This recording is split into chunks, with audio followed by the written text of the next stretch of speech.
தாய்மார்களே, அன்பு உள்ளம் கொண்ட சகோதர சகோதரிகளே, மாணவ மணிகளே, மரியாதைக்குரிய காவல்துறை அதிகாரிகளே, ரசிக பெருமக்களே, பொதுமக்களே, உங்கள் அனைவரையும் எங்களது கலைக்குழுவின் சார்பாக வருக வருகவென்று வரவேற்கின்றேன். இந்த நாடக கலையை வளர்த்த தவத்திரு சங்கரதாஸ் சுவாமிகள், சூடியூர் கனகசிவாமி பிள்ளையவர்கள், நமச்சிவாயபுரம் NS வரதராசன் ஐயா அவர்களின் பாதம் தொட்டு வணங்கி, சிவகங்கை மாவட்டம் தஞ்சாவூர் MK முத்துசாமி ராஜநடிகரின் மகனாகிய சமயக்கருப்பு ஆகிய நான் மாமன்னர் ஹரிச்சந்திரன் பாத்திரம் தாங்கி உங்கள் அன்பையும் ஆசியும் பெற உங்கள் முன்னால் வருகிறேன். நன்றி, வணக்கம்.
ஒரு பொய்யுரைக்கு அஞ்சி என்னை நாட்டை இழக்க வைத்தாய், மனைவிய மகளையும் விலை கூறி வைக்க வைத்தாய், என்னை இந்த நிலைமையிலே கொண்டு வந்து நிறுத்தி வைத்தாயே இறைவா. பொய்யது உரைக்க அஞ்சி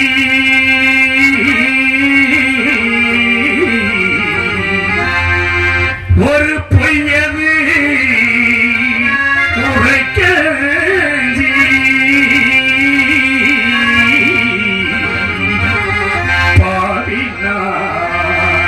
புவிதனில் அடிமையானே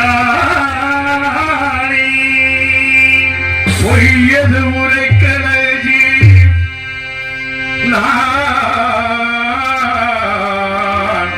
புவிதனில் அடிமையானே பயனெல்லாம் காத்தனா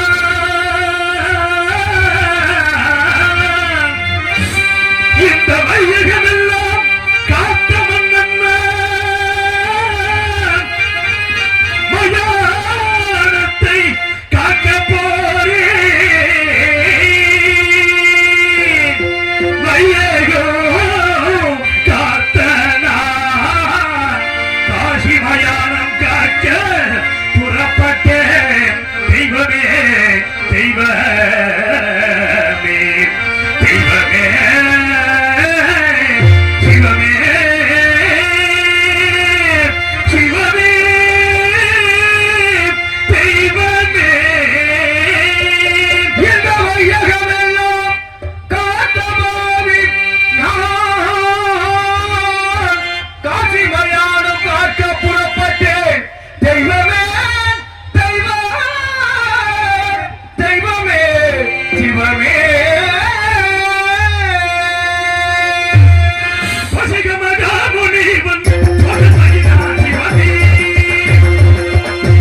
நான் என்ன குற்றம் செய்தேன்?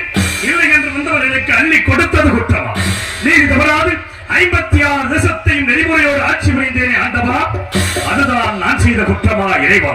நாடு நகரங்களை இழந்தேன், பெண்குலத்தின் திருவிளக்கம் பத்தினியை பிரிந்து பாசத்தால் ஈன்று எடுத்த மகனை வெற்றி நம்பிக்கையை வைத்திருந்த நண்பனை பிரிந்து நீதி தவறாத செங்கோலை இழந்து இறை தடுமாறி நிற்கும் என் நிலைமை கண்டு உனது மனம் இறங்கவில்லையே இறைவா? கல்லாகி விட்டாயா? உன் மனம்தான் கல்லாகி விட்டதா? கடைக்கந்திருந்த ஏழையின் திருமுகத்தை ஒரே ஒரு முறை பார்க்க மாட்டாயா இறைவா? ஒரே ஒரு முறை பார்க்க மாட்டாயா? பகவானே பகவானே பகவானே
கைதட்டி அன்பு உள்ளங்களுக்கு நெஞ்சார்ந்த நன்றி.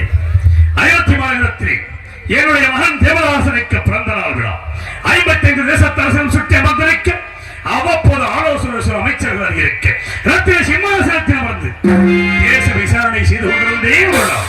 அப்பொழுது தளத்தில் சேர்ந்த விஸ்வாமித்திர முனிவர் என் கொலுமண்டபத்திற்கு வந்திருப்பதாக காவலர் அடைந்து உடனே அன்னவரை எதிர்கொண்டு அழைத்து வந்து ஆசனத்தில் அமர்த்தினேன். தாங்கள் என்னை நாடி வந்த காரணம் யார் சுவாமி என்றேன். ஹரிச்சந்திரா, உனக்காகவும் உன் நாட்டின் நலனுக்காகவும் யாகம் செய்ய போகிறேன். அதற்கு கொஞ்சம் திரவியம் வேண்டும். அதை உன்னிடத்தில் பெற்றுப் போகிறேன் வந்தேன் என்று அறிவித்தார். தருகிறேன் சுவாமி, எவ்வளவு வேண்டும் என்றேன். மற்ற படகு வருகையில் நிறுத்தி அதன் மீது ஆங்கார செய்து அவர் கையிலே வெள்ளி கவன் கொடுத்து அதில் மாணிக்க கல் வைத்து சுழற்றி எறிந்தார். அந்த மாணிக்க கல்லானது மேலே சென்று கீழே வந்து விழுந்து எலும்பூரம் திரவியம் தர வேண்டும் என்று தெரிவித்தார். அவர் கேட்டபடி நான் திரவியத்தை கொடுத்தேன். ஹரிச்சந்திரா, நான் வசிப்பது ஆரண்யம். இத்திரவியத்தை அங்கு நான் வைத்துக் கொள்ள முடியாது. யாகத்திற்கு முகூர்த்த நாள் முடிவு செய்த பிறகு வந்து எடுத்துச் செல்கிறேன். அதுவரையில் உன்னிடத்தில் இருக்கட்டும் என்றார்.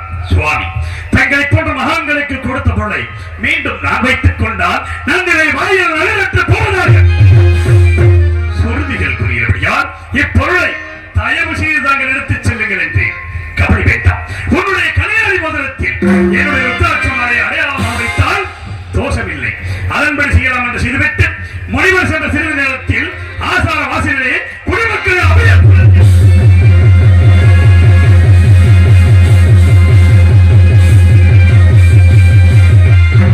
சென்று பார்த்தேன். குளிசரங்களை உங்களுக்கெல்லாம் என்ன நேர்ந்தது? நான் என்ன குறை வைத்திருக்கிறேன்? எதற்காக அழுது புலம்புகிறீர்கள் என்று. மன்னா, நாங்கள் இட்ட பெயர்களை எல்லாம் கொரிய மிருகங்கள் வந்து அழைத்து விட்டது. மன்னா மன்னா மன்னா, எனது மனம் வேதனை அடைந்தது. குடிமக்களுக்கு ஆறுதல் அனுப்பினேன். வேட்டைக்கு புறப்பட்டேன். கொடிய விலங்கினங்களை கொண்டு வேட்டையாடி இறக்கத்தான் திருக்குள கரையோரம் ஆலமரத்தின் அடியில் எனது பத்தினி சந்திரமதியின் மடியில் சிறிது நித்திரையில் இருந்தேன். அங்கே அடாத கனவு ஒன்று கண்டேன். திடுக்கிட்டு இறந்து பார்த்தேன். 2 நடன மாதர்கள் என்னும் வந்து நின்றார்கள். மாதர்கள், நீங்கள் யார்? உங்கள் ஊர் பேர் என்ன? என்னை நாடி வந்த காரணம் என்னவென்று கேட்டேன். மன்னா, நாங்கள் வசிப்பது இமயகிரிச்சார். என் பெயர் சரசவல்லி, இவள் பெயர் காமவல்லி. எங்களுக்கு பரதமும் சங்கீதமும் தெரியும். அதை தங்கள் சமூகத்தில் நடித்தும் படித்தும் காட்டி தக்க சன்மானம் பெற்று போக வந்தோம் என்று தெரிவித்தார்கள். எங்க நடியுங்கள், படியுங்கள் என்று நடித்தார்கள், படித்தார்கள். கண்ணுற்றேன், சந்தோஷமுற்றேன். வேண்டிய சன்மானத்தை கொடுத்தேன். பெற்றுக்கொள்ள மறுத்து என் திருமணிக்கு எழுதக்கூடிய ஊற்றக்கூடிய எனது வெற்றி மாயையும் பரிசாக கேட்டார்கள். பெண்களை கொடுக்கக்கூடிய பொருளாக இருந்தால் தயங்காமல் கொடுத்து விடுவேன். இதை விடுத்து பொன்பொருள் எவ்வளவு வேண்டுமோ கேளுங்கள், தருகிறேன் என்றேன். அப்படி என்றால் எங்கள் இருவரையும் நீங்கள் திருமணம் செய்து கொள்ள வேண்டும். பெண்களே, நான் தந்தாரமின்றி பிரதான சிக்காதவன். தயவு செய்து இந்த இடத்தை விட்டு போய்விடுங்கள் என்று எவ்வளவோ அறிவுரைகளை எடுத்து கூறினேன். கேட்கவில்லை. காவலர்கள் அழைத்து அடித்து துரத்தினேன்.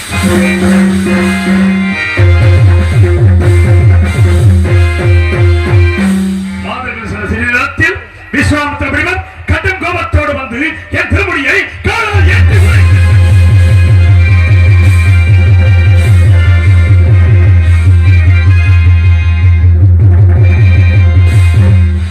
மணிமுடி மண்ணிலே சாய்ந்து விட்டது என்று கூட நான் கவலைப்படவில்லை.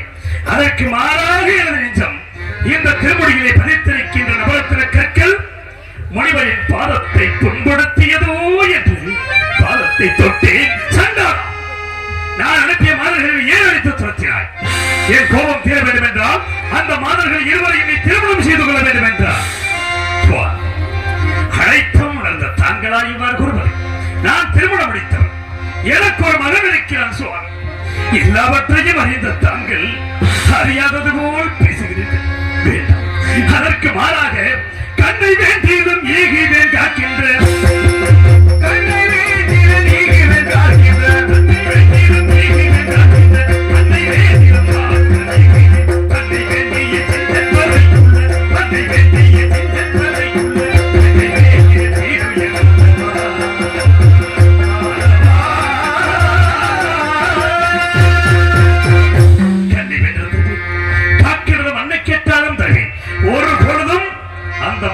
அடைய மாட்டேன் என்று. ஹரிச்சந்திரா, உன் கண்கள் அடைக்கிறதற்காக நீ கூறியபடி 56 தேசத்தை எனக்கு தாரை வார்த்து கொடு என்றார். ஒரு வார்த்தை ஓமானத்திற்காக சொன்னேன். இல்லை என்று சொன்னால் சொல் தவறியதாக போய்விடுமோ என்று கருதினார். அன்புமணி தாராபுரியை கெண்டிகளை தரம் கொண்டு வரச் செய்து முனிவரை சமயமாக 56 தேசத்தையும் தாரை வார்த்து கொடுத்தேன். சற்று நேரம் கழித்தபின் ஹரிச்சந்திரா, நீ யாகத்திற்கு கொடுத்தாய் அல்லவா திரவியம், அதை இப்பொழுது கொடு என்றார். அந்த திரவியத்தை அரண்மனையில் களஞ்சியத்தில் போட்டு பூட்டியவாறு இருக்கிறது, எடுத்துக் கொள்ளுங்கள் என்றேன். நீ நாடு நகரங்களை தாரி பார்க்க பொழுது பொருள் நீங்களாக தாரி பார்க்கவில்லையே, இல்லை என்று சொல்லிவிடு, போய்விடுகிறேன் என்றார். இல்லை என்று சொல்ல மாட்டான் இந்த ஹரிச்சந்திரன். எனக்கு ஏதாவது ஒரு தவணை கொடுங்கள், தவணைக்குள் தங்களுக்கு சேர வேண்டிய திரவியத்தை நான் கொடுத்து விடுகிறேன் என்றேன். ராஜகிரி 48 நாட்கள் தவணை தருகிறேன், யாகத்திற்கு சேர வேண்டிய திரவியத்தை நட்சத்திரங்களை உடல் அனுப்பியிருக்கிறேன், அவரிடத்தில் கொடுத்து விடு என்றார். நான் சம்மதித்து இந்த நாட்டை விட்டு போவதற்காக ஒரு அடி எடுத்து வைத்து நினைச்சந்திரன் நாடு நகரங்களை கொடுத்து விட்டு பொன் பொருள் தருவதாக தங்களுக்கு வாக்கு கொடுத்திருக்கின்றேன். மீண்டும் நான் என்ன கொடுக்க வேண்டும் சொல்லுங்கள். உன்னை இந்த ராஜபடி இந்த நாட்டை விட்டு போக சம்மதிக்க மாட்டேன். நான் கொடுக்கும் காவி வஸ்திரத்தை அணிந்துதான் நீ செல்ல வேண்டும் என்றார். நாடு நகரம் எனது உயிரின மேலான குடிமக்களை எல்லாம் நான் பிரிந்து செல்லப் போகிறேன். எனக்கு இந்த ராஜபடியா பெரிது, தாராளமாக கொடுங்கள் என்று கூறிய நான் கதவத்திரம் இல்லத்தேன், கதவத்திரம் மனிதேன், கதவத்திரம் இல்லத்தேன், கதவத்திரம் முனைகிறேன், கதவத்திரம் இல்லத்தேன், கதவத்திரம் முனைகிறேன், காலை கொடுத்த தேரும், காலை கொடுத்த தேரும், கதவத்திரம் இல்லத்தேன், இல்லத்தேன், கவிதான் இல்லத்தேன், ஒசிகவர் காமுடி, ஒருமையினார்,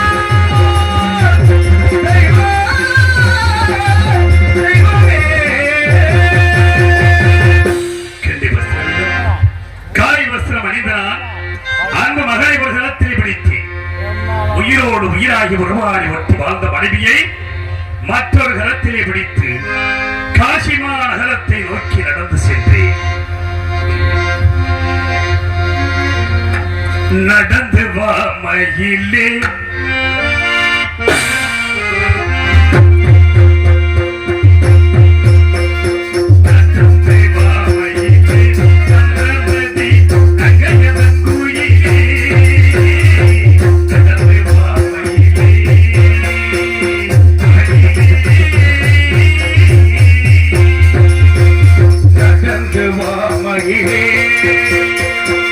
மயிலே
விஸ்வநாதரை கண்டேன், வணங்கினேன்.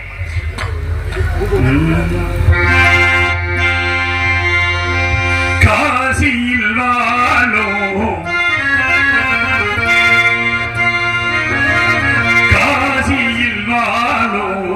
கருணை கடலே, காசியில் வாழும் கருணை கடலே,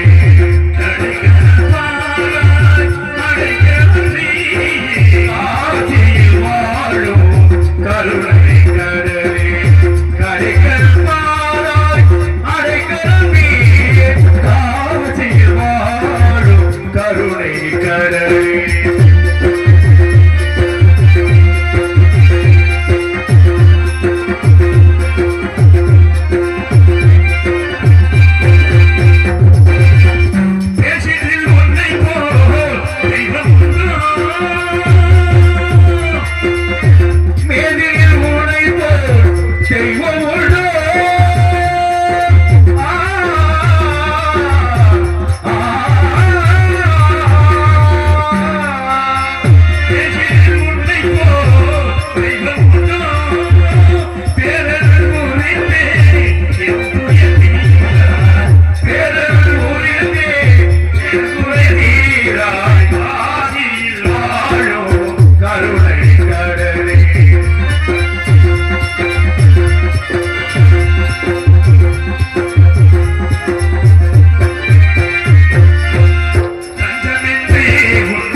காசி விஸ்வநாதரை கண்டேன், வணங்கினேன்.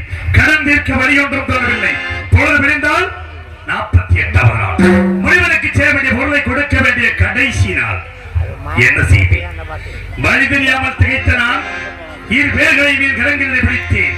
காசிமான நகரத்தை விதிகளில் ஆடு மாடுகளை விளைகூவதைப் போல் விலையோ விலை, விலையோ விலை என்று மனைவி மகனையும் எப்படி விளைகிறேன் தெரியும். உலகம் அறியாத புதுமை,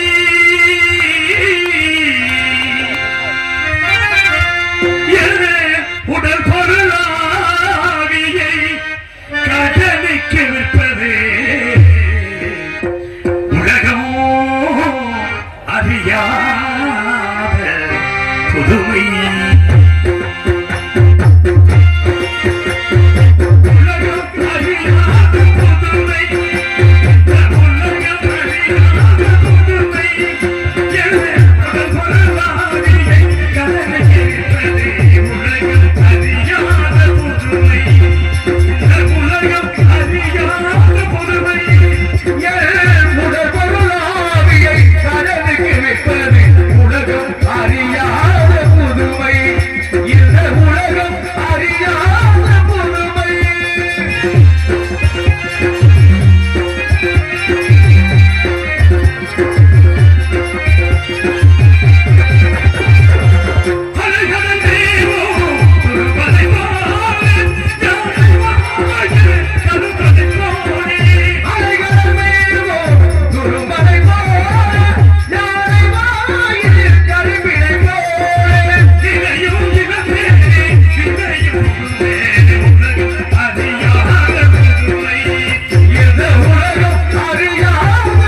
கடைசியாக காதகண்ட ஐயர் விலைக்கு வாங்கினார். ஆண்பு மனைவிய மகனையும் என் கண்ணெதிரை அடித்து இழுத்துச் சென்றது கொடிய செயல். என் நெஞ்சம் மறக்கவில்லை இறைவா. என்னை பிரிந்து சென்றவர்கள் எப்படியெல்லாம் துன்பத்தால் துவண்டு வாடுகிறார்களோ தெரியவில்லை. அந்த பொருளை பெற்ற நான் தரகரிடத்தில் கொடுத்து விட்டு மன அமைதியோடு இருந்தேன். பட்டகடன் தீர்ந்து விட்டது என்று மனிதன் நினைப்பதுண்டு, வாழ்வு நிலைக்கும் என்று இறைவன் நினைப்பதுண்டு. பாவம் மனிதன் என்று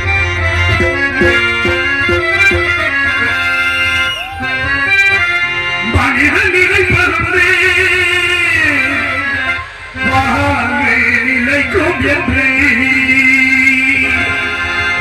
இறைவன் நினைப்பதுண்டு.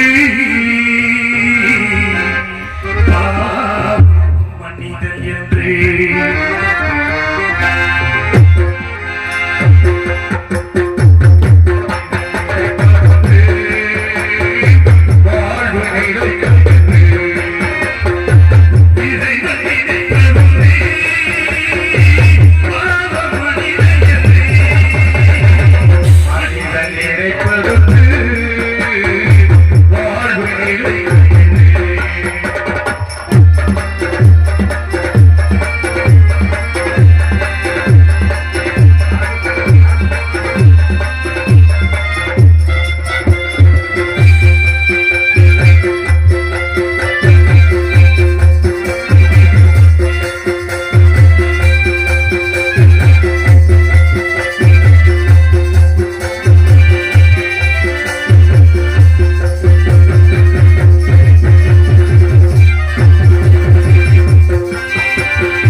நினைப்பது வாழ்வு நிலைக்கும் என்று இறைவன் நினைப்பதே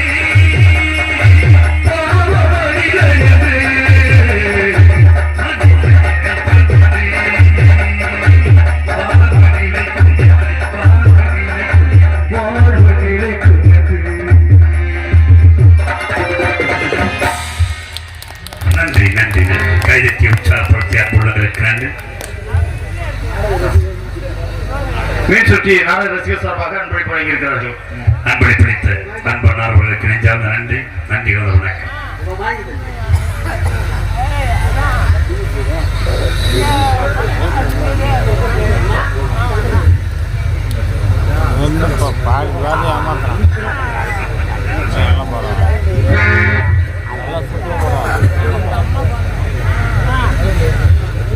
அன்பு ஐயா அவர்கள் 100 ரூபாய் அன்பளிப்பித்து கௌரவப்படுத்தி இருக்கிறார்கள். ஐயா அவர்களுக்கு நெஞ்சார்ந்த நன்றி.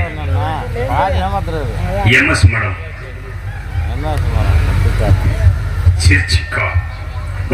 சர்ச்சிகாவா பாதி ஏமாத்துறீ சர்ச்சிகா அவர்கள் 100 ரூபாய் அன்பளிப்பித்து கௌரவப்படுத்தி இருக்கிறார்கள். நெஞ்சார்ந்த நன்றி நன்றி கலந்த வணக்கம்.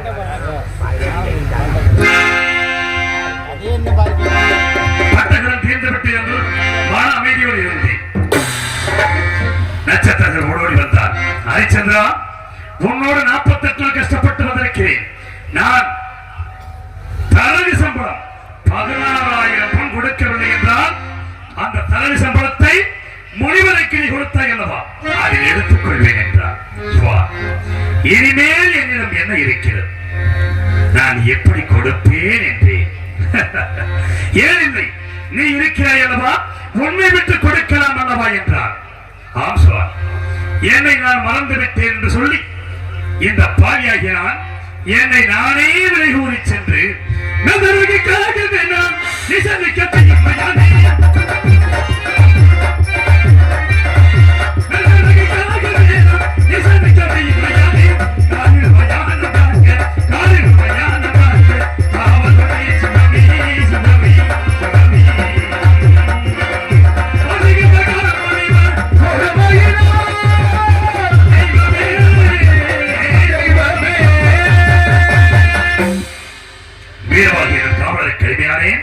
கல்குணம் சுமக்க வைத்தார்.